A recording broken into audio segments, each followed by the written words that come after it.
जय श्री कृष्ण। सबकी भलाई हो। आइएगा ये कहानी में आगे क्या होती है ये जानने की हम कोशिश करते हैं। रानी संध्यावली की बात सुनकर मोहिनी बहुत ही क्रोधित हुई और एक शर्त रखी। राजा रुक्मगंध अपने हाथों से अपने पुत्र धर्मगंध का सर काटकर भेंट करे अथवा एकादशी के दिन अन्न ग्रहण करके मेरे साथ मोहिनी के साथ संतुष्ट से समय व्रत करे, तभी वह सत्यवान कहलाएंगे। सत्यवान अर्थात अपने वचनों का पालन करना। राजा रुक्मगंध मोहिनी की ये कठोर शर्त सुनकर बहुत दुखी हुए और अर्धमूर्छित के अवस्था में चले गए। फिर भी मोहिनी अपने भावी दुर्दशा से किंचित मात्र भी विचार नहीं कर रही थी। वह अपने पति के बहुत समझाने एवं अनुनय विनय करने पर भी कुछ ध्यान न देकर अपने हट पर अड़ी रही। अंत में धर्मगंध राजा ने रुक्मगंध अपने सत्पुत्र रुक्मागंध से प्रार्थना करके उन्हें सत्य की रक्षा के लिए त्याग करने की प्रयास में जुट गए। जैसे ही उन्होंने तलवार अपने हाथों लिया, उनका सत्पुत्र जो अपने माता पिता के सब वचनों का धर्म अनुसार पालन किया आ रहा था, अपने पिता की एकादशी व्रत को सफल करने के लिए प्राण त्याग करने के लिए भी तैयार हो गया। और रुक्मगंध राजा को महाविष्णु से इतनी प्रिय थी कि वह एकादशी व्रत को सफल करने के लिए अपने सत्पुत्र की त्याग करने के लिए भी तैयार हो गए। हाथ में तलवार लिए खड़े हुए उस राजा के सामने अपने महादयालु भगवान विष्णु प्रकट हुए और राजा रुक्मागंध, धर्मागंध एवं रानी संध्यावली का धैर्य और भक्ति से बड़े प्रसन्न हुए।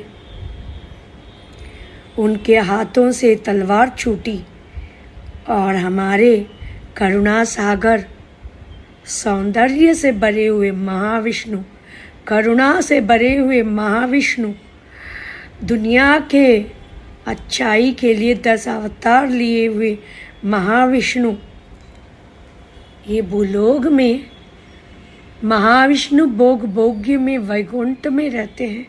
उन्हें भूलोक में आके अवतार लेके धर्म की रक्षा करने के लिए, भक्तों के लिए ज़रूरत है, इसीलिए आते हैं।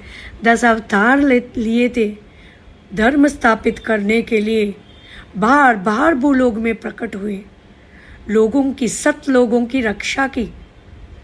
इतनी महत्व है हमारे महाविष्णु में। कृष्ण अवतार में 8 महीने के बच्चे से जब ते भूतना की वध किया और 7 साल में गोवर्धन को अपने एक उंगली में धारण करके वृंदावन के सारे भक्तों को, जनों को बचाया। इतनी महान कथाएं हैं विष्णु पुराण में, तो आज लेके पढ़ो, दिन रात, हफ्ते, साल, महीने, समय गुजरने की कुछ भी ध्यान नहीं रहती है।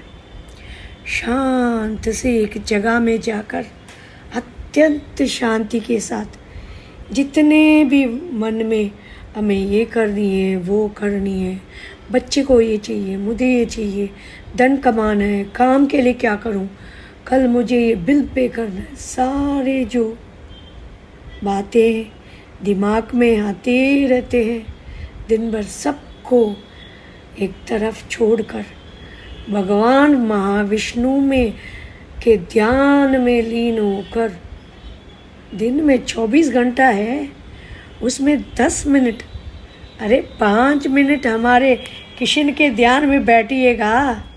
24 घंटा तो आप अपने कामों में लगे रहते हो।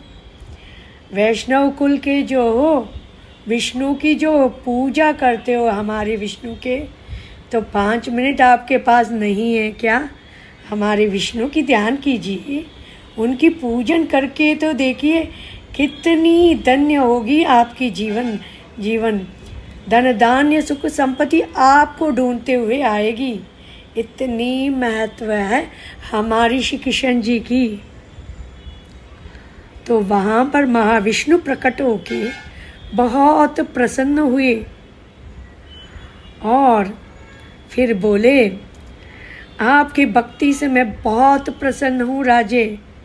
आपको अपने पुत्र को त्याग करने की कोई ज़रूरत नहीं है। इस अद्भुत दृश्य को देखने के लिए सारे देव देवताओं वहाँ प्रकट हुए। प्रकाश ही प्रकाश, चारों तरफ महाविष्णु की सौंदर्य फैल रही थी।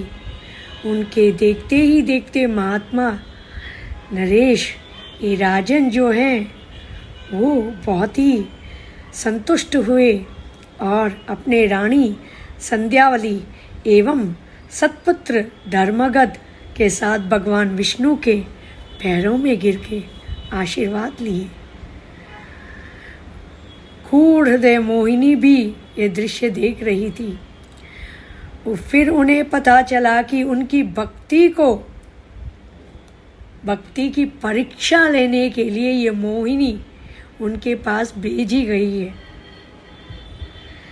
राजों के पुरोहित वसु से ये सब देखा उसके संकल्प से दुष्ट मोहिनी वहीं भस्म हो गई,